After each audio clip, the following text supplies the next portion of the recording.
Theory क्या है बच्चों? Planck's quantum theory. अभी मैंने आपको बताया था वेव नेचर। तो वेव कैसे ट्रेवल करती है? वेव जो ट्रेवल करती है वो कंटिन्यूअसली ट्रेवल करती है। कंटिन्यूअसली का मतलब क्या है? इस तरह की चीज को कहते हैं continuous. This is continuous, continuity. ये मैंने लाइन ड्रॉ की, this is a continuous line, continuity.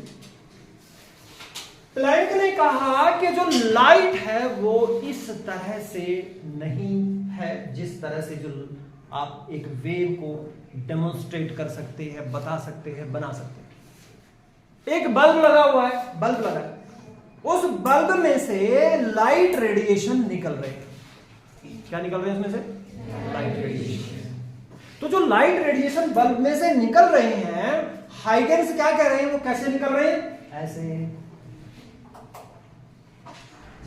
कोई गलत भी नहीं है, रिफ्लेक्शन रिफ्रैक्शन सबको एक्सप्लेन करना है तो ऐसे ही मानिए, ऐसे निकल रहे हैं।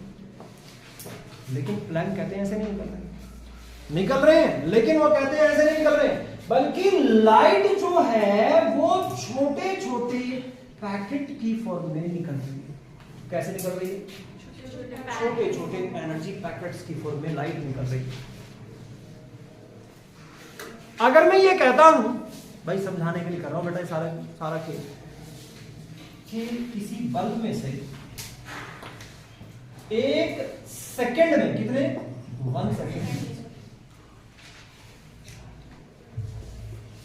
100 जूल एनर्जी निकली। कितनी एनर्जी निकली?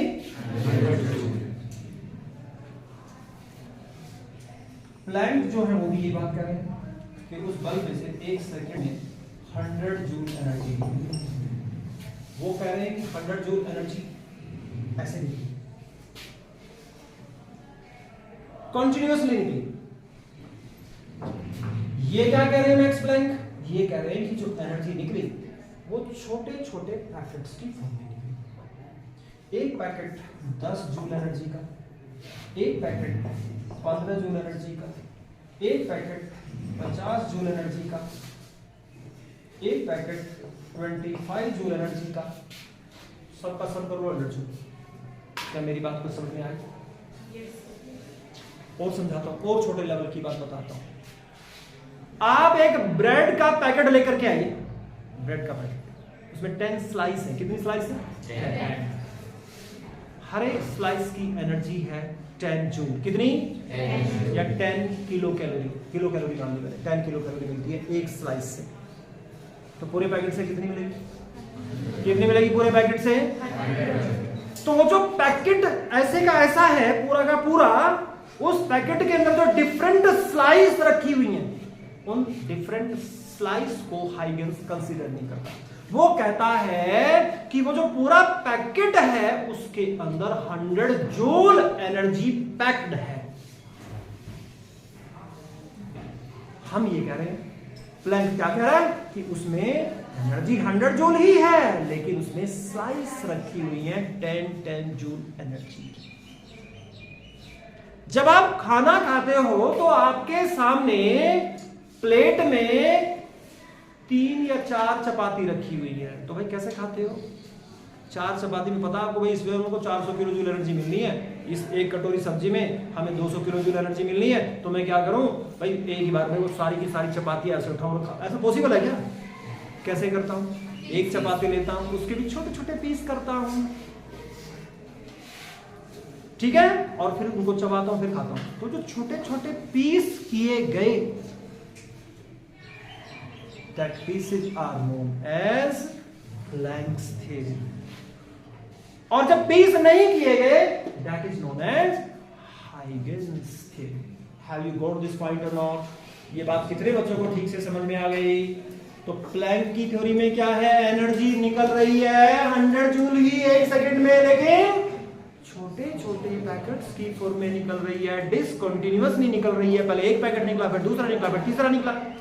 ये कह रहा है हाइगेंस, क्या कह रहा है कि एनर्जी निकली 100 जूल ही, एक ही बार में निकल गई 100 जूल। 10,000 जूल निकली एक ही बार में, पूरा का पूरा 10,000 जूल ये बल्ब में थी, धड़ाम से बल्ब से बाहर आ गई। इसमें भी इतनी निकली, लेकिन छोटे छोटे पैकेट्स की फॉर्म में निकली। 15 जूल का पैकेट गिरा, 50 जूल का पैकेट गिरा, 10 जूल का गिरा, गिरी 100। कितने बच्चे इस बात को ठीक से समझ गए?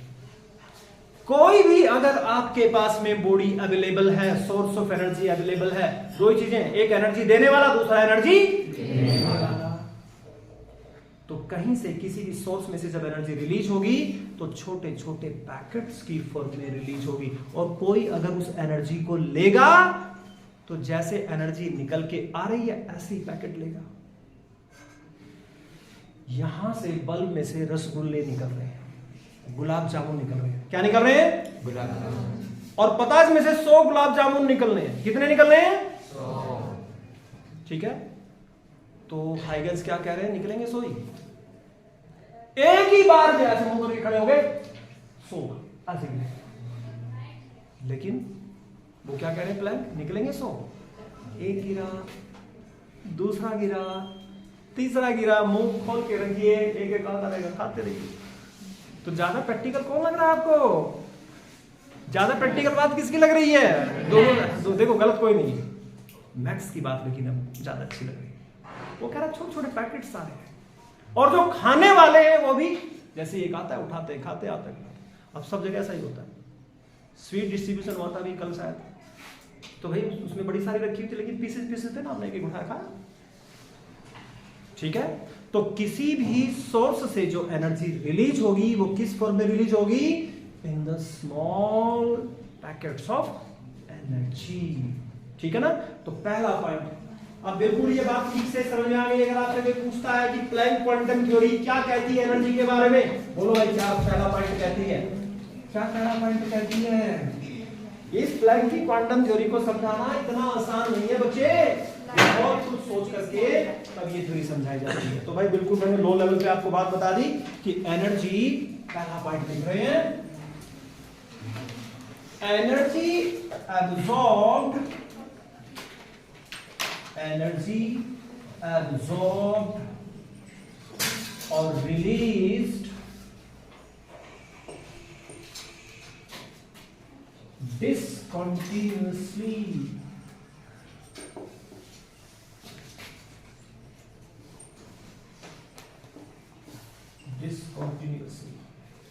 energy absorbed or released discontinuously। वो दूसरा पॉइंट बनाएंगे। एनर्जी अगर कहीं से किसी सोर्स में से किसी बॉडी में से रिलीज होती है, कोई बॉडी एनर्जी एब्जॉर्ब करती है या रिलीज करती है, तो कैसे एब्जॉर्ब और रिलीज होती है? रिदम कैसे एब्जॉर्ब और रिलीज होती है? डिसकंटिन्यूअसली। नींद आ रही है? डिसकंटिन्यूअसली। जी ऐसी लाइट बल्ब एनर्जी आती है जी, ऐसी एनर्जी लाइट बल्ब में भी आती है, लेकिन डिस्कॉन्टिन्यूअस बिल्कुल। तो लाइट में भी ऐसे ही एनर्जी आती है, लेकिन जो लाइट में एनर्जी जिस फॉर्म में आ रही है, छोटे छोटे पैकेट्स की फॉर्म में ही आ रही है। ठीक है बेटा, इसलिए मैंने अभी आपको बताया था कि बात अगर मैं करता हूं कि रिफ्रैक्शन की मैं बात करता हूं या रिफ्लेक्शन की मैं बात करता हूं, तो वहां पर हम ये देखते हैं कि लाइट का जो प्रोपेगेशन है वो कैसे है? वो वेव की तरह है, नो डाउट वो वेव की तरह है। दूसरी चीज, जब एनर्जी कोई सिस्टम एब्जॉर्ब करता है, कोई सिस्टम एब्जॉर्ब जब करता है या कोई सिस्टम जब रिलीज करता है, तो वो उसे छोटे छोटे पैकेट्स की फॉर्म में एब्जॉर्ब और रिलीज करता है। फिलहाल सिर्फ इतना याद रखिए कि रिफ्लेक्शन, रिफ्रैक्शन, उनको अगर एक्सप्लेन करना है तो वहां पर लाइट के सिंपल प्रोपेगेशन की बात की गई है, यहां पर लाइट के एब्जॉर्प्शन और रिलीज की बात की गई है। फर्क समझिए। जब हमने रिफ्रैक्शन, रिफ्लेक्शन को, पोलराइजेशन को, डिफ्रैक्शन को बताना, तो किसकी बात की गई है? लाइट के। लाइट चलती कैसे है? वेव की तरह। और जब मैं कहता हूं कि वो कहीं किसी सोर्स से रिलीज होगी, कोई सोर्स उसको एब्जॉर्ब करेगा, तो किस फॉर्म में करेगा? छोटे छोटे पैकेट्स की फॉर्म में। ठीक है जी। तो लाइट एब्जॉर्ब्ड और रिलीज्ड डिसकंटिन्यूअसली। हाँ जी बेटा, आपकी बात कुछ क्लियर हो पाई आपको? बट लाइट स्ट्रेट लाइन में भी आती है। लाइट स्ट्रेट लाइन में भी जाती है, स्ट्रेट लाइन में ही जाती है। डिफ्रैक्शन जब होता है तो बेटा डिफ्रैक्शन में लाइट थोड़ी सी बेंट हो जाती है किसी शार्प एज पर टकराने के बाद ऐसे। तो ऑलवेज हम ये नहीं कह सकते कि लाइट बिल्कुल सीधी जाती है, आप ऐसे समझो, मेरी बात सुनो। ये यहां पर एक सोर्स ऑफ लाइट है, देखो मेरी तरफ देखो आप, मैं समझ गया। ये यहां पे सूरज, इसमें से लाइट निकल के आ रही है, ठीक है। जब इसमें से लाइट निकली आपकी, निकलने के बाद जब वो प्रोपेगेट करती है, जब वो चल रही है, that is propagation like a wave. Electromagnetic radiation में आपने यही पढ़ा है, radiations are associated with electric and magnetic field and they propagate perpendicular to each other. तो प्रोपेगेशन की बात हो रही है, किसी सोर्स से टकराएगी, टकराने के बाद में फिर कैसे चलेगी, propagation. That is wave, just like a wave. जब वो उसमें से निकली है ना, जब वो निकल रही है वहां से, तो उसके निकलने का तरीका जस्ट क्या है कि वो छोटे छोटे पैकेट्स की फॉर्म में निकलती है, डिसकंटिन्यूअसली निकलती है।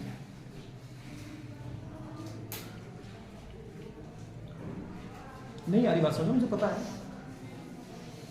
बात समझने में आसान, समझ सकता है। चलिए समझिए, दूसरे तरीके से समझिए। आप कहीं घूमने जा रहे हैं, बस में सारे बच्चे भरे हुए हैं, कहीं घूमने जा रहे हैं। इधर देखो मेरी तरफ, रिदम इधर देख, सारे बच्चे बस के अंदर बैठे हुए हैं, ठीक है। पहाड़ी इलाका है। जब आप बस के अंदर बैठे हैं, सब अलग अलग बैठे हुए, 50 बच्चे। अब गाड़ी में से आप नीचे उतरे, अब भी अलग अलग उतरे। अब मैं कहता हूं देखो भाई, रास्ता ना थोड़ा सा डेंजरस है, तो आप एक दूसरे का हाथ पकड़ के चलिए। कैसे चलिए? जब आप चल रहे हैं तो कैसे चल रहे हैं? एक दूसरे का आपने हाथ पकड़ा हुआ है। प्रोपगेशन कैसे हो रहा है? That is like a wave. जब आप गाड़ी में बैठते हैं, गाड़ी से निकलते हैं, तो एक एक करके बैठते हैं और एक एक करके गाड़ी में से निकलते हैं।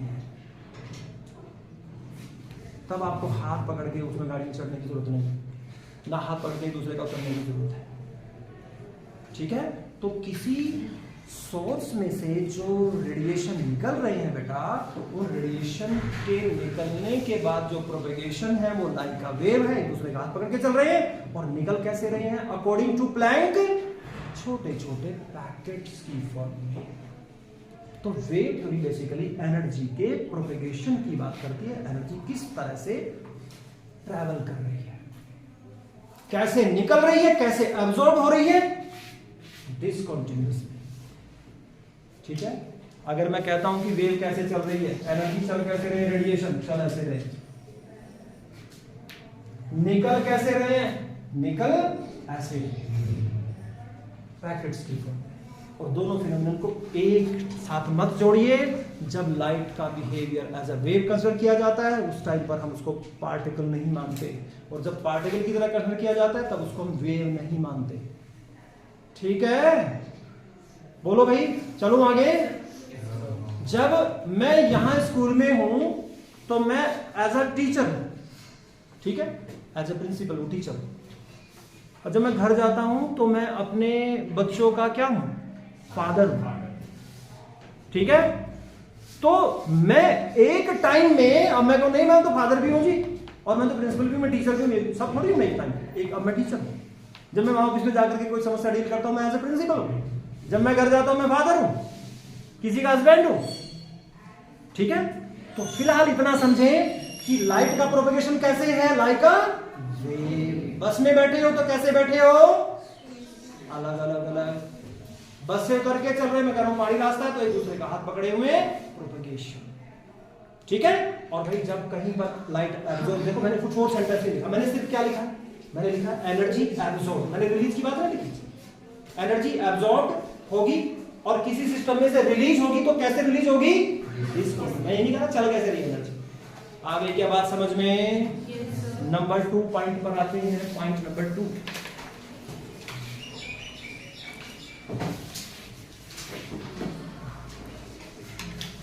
small packets of energy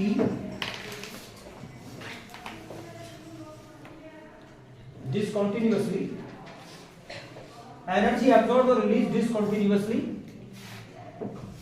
small packets of energy is known as photon or quantum. Photon और क्वांटम एक दूसरा सेंटेंस है। एनर्जी कोई सिस्टम कैसे रिलीज करेगा? छोटे छोटे पैकेट्स की फॉर्म में। आप खाना खाएंगे तो छोटे छोटे निवाले की फॉर्म में खाएंगे, राइट? और भाई अगर किसी सिस्टम में से एनर्जी रिलीज होगी तो छोटे छोटे पैकेट्स की फॉर्म में चलेगी एज अ वेव, राइट? दूसरा, स्मॉल पैकेट्स ऑफ एनर्जी जो निकल रहा है या कोई एब्जॉर्ब कर रहा है, उस स्मॉल पैकेट्स ऑफ एनर्जी को हम क्या कहते हैं? उसे फोटोन कहते हैं, या उसका दूसरा नाम क्या होता है? क्वांटम। फोटोन कहा जाता है in case of light energy. तीसरी लाइन में लिख रहे हैं, in case of light energy, in case of light energy,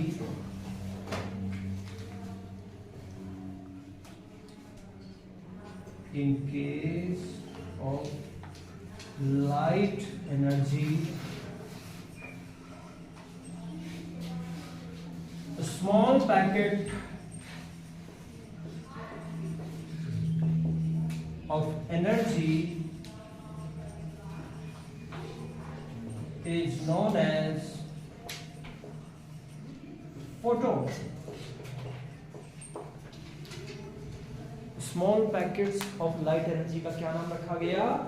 photon. Photon relate with light, photo relate with light, PHOTON, photon. In case of light energy, small packet of energy is known as photon. ठीक है भाई, ये photon वाली बात समझ में आई? सन से light निकल के आ रही है, कैसे आ रही है? जब निकली तो छोटे छोटे पैकेट्स की फॉर्म में हमारे तक पहुंची वेव की तरह, ठीक है? हमने एब्जॉर्ब की छोटे छोटे पैकेट्स की फॉर्म में, गॉट इट? तो जो छोटा पैकेट ऑफ लाइट एनर्जी है उसे क्या कहा जाता है? Photon, PHOTON, photon. Number 4, a small packet of heat energy, a small packet of heat energy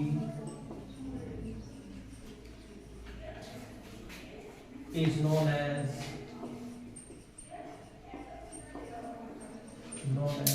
quantum.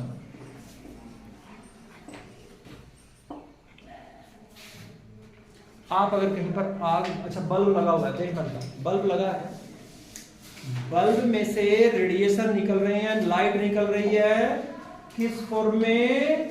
Photon की फॉर्म में, डिसकंटिन्यूअसली। जो लाइट का फोटोन है, जो लाइट है, जिसकी हेल्प से हम डिफरेंट चीजों को देखते हैं, वो उसे क्या कहा जा रहा है? फोटोन। और जो उसमें से हीट एनर्जी निकल रही है, बल्ब को देखना, आप छू करके गर्म हो जाता है बल्ब, धूप में खड़े होकर के देख लीजिए, आपको पता चल जाएगा कि जो सन की लाइट आ रही है इसमें हीट एनर्जी भी है। तो जो हीट एनर्जी आपको मिल रही है that is known as what? Quantum. कितने बच्चों को ये बात समझ में आ गई? हाथ आगे बताइए। पहले सीधे होके बैठे, सीधे होके बैठे, टाइट होके बैठे। क्लास में क्या बताया मैंने? Light propagate like a wave, emits from a source like a quantum or photon, absorbed by a source like a quantum or photon. Small packet of light energy is known as photon. Small packet of heat energy is known as quantum. आपने शाम के time सर्दियों में, यहाँ तो बिल्कुल ये बड़ा मतलब ट्रेंड में है कि भाई जब लाइट शाम को लकड़ियां जलाते हैं तो वहां पर रोशनी भी होती है और दूसरा काम क्या होता है साथ साथ हीट एनर्जी भी मिलती है। तो जो हीट एनर्जी मिल रही है वो कैसे मिल रही है? इन दी फॉर्म ऑफ क्वांटम। और जो लाइट मिल रही है वो कैसे मिल रही है? फोटॉन की फॉर्म। ये बात समझ में आ गई? हाथ उठा के बताएं कितने बच्चों को क्वांटम थ्योरी के पॉइंट समझ में आ गए। पॉइंट नंबर 1 मेरे साथ रिपीट करें। एनर्जी, कौन सी एनर्जी की बात हो रही है? रेडिएंट एनर्जी, ठीक है ना, जो सन से निकलने वाली एनर्जी। एनर्जी एब्जॉर्ब और released discontinuously. Small packets of energy are known as photon और quantum. Photon light energy, quantum heat energy. जी, तो उसमें भी क्वांटम होगा। बिल्कुल, लाइट भी आ रही, लाइट यानी कि फोटोन, और दूसरा आपको मैंने बताया ना बल्ब जो आपने लगा रखा है ना बेटा, बल्ब अगर आप बल्ब को ऐसे छू के देखेंगे तो गर्म भी हो जाता है बल्ब। कभी टच करके देखा बल्ब को? क्यों हो जाता है गर्म? Heat energy. और उस बल्ब को जलाने से रोशनी हो जाती है, क्यों हो जाती है? उसमें से फोटोन निकल रहे हैं। जब क्या हो जाती है? अगर लाइट कम हो जाती है तो भाई लाइट की इंटेंसिटी कम हो जाती है। 2-3 बल्ब लगा लीजिए, लाइट ज्यादा हो जाएगी। एक बल्ब लगाएंगे कम लाइट होगी, कम वाट का लगाएंगे कम रेडिएशन मिलेंगे, कम हीट मिलेगी, कम लाइट मिलेगी।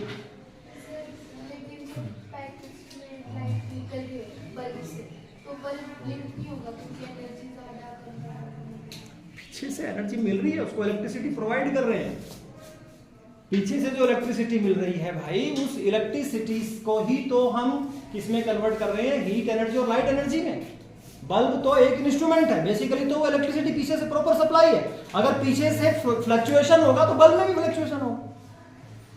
मतलब इलेक्ट्रिसिटी। बल्ब कैसे जलता है? अरे बल्ब कैसे जलता है? पीछे से एनर्जी दे रहे हैं, उसी एनर्जी को तो कन्वर्ट कर रहा है वो किसमें? हीट एनर्जी में और लाइट एनर्जी में।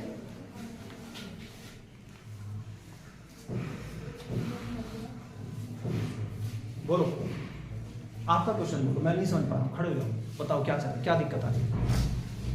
सर मुझे लगा था जब पैकेट्स में एनर्जी निकलेगी बल्ब से, हाँ। बल्ब ब्लिंक होगा। बेटा वो इतने फास्टली प्रोग्राम हो रहा है कि उस अगर वो ब्लिंक होगा भी ना, उसको हम रिकॉग्नाइज नहीं कर पाएंगे।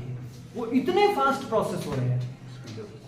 ऐसा नहीं है कि भाई बस बल्ब में से एक फोटोन निकला, फिर इंतजार करें फिर दूसरा निकला। That going with a very high speed. 1 second में 10 की पावर 15, 10 की पावर 16, 10 की पावर 20 इतने सारे फोटोन निकल आते हैं। ठीक है, एक एक नहीं निकल रहा है ऐसे जैसे हम सोच रहे हैं कि एक निकला। लैक्स ऑफ दी फोटोन निकलते हैं, ठीक है ना, इसलिए तो पता नहीं चलता। अगर आप पीछे से वोल्टेज कम ज्यादा होगी, फ्लक्चुएशन होगा, दैट इज डिफरेंट इशू। ज्यादा वोल्टेज आ रही थी, पहले निकल रहे थे 1 लाख फोटोन, अब निकल रहे हैं 10,000 फोटोन।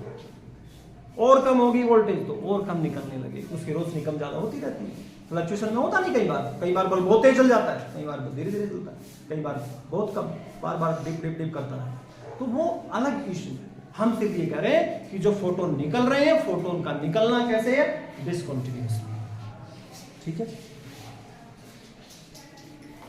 नंबर 5 पॉइंट पर आते हैं। Energy of a photon E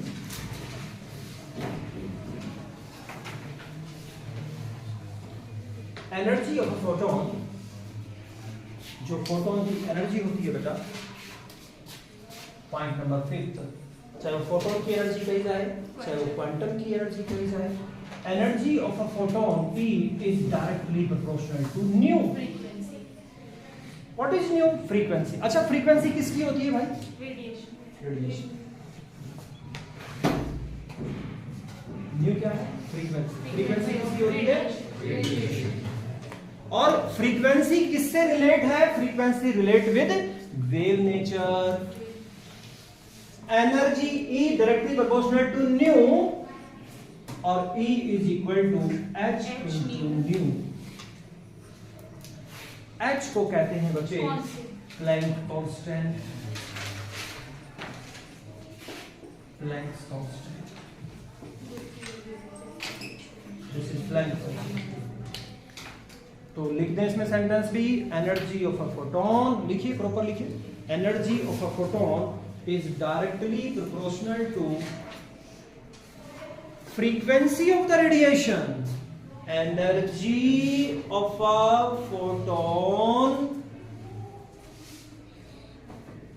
is directly proportional to the frequency of the radiation. Frequency of the radiation. E directly proportional to nu, E is equal to H nu.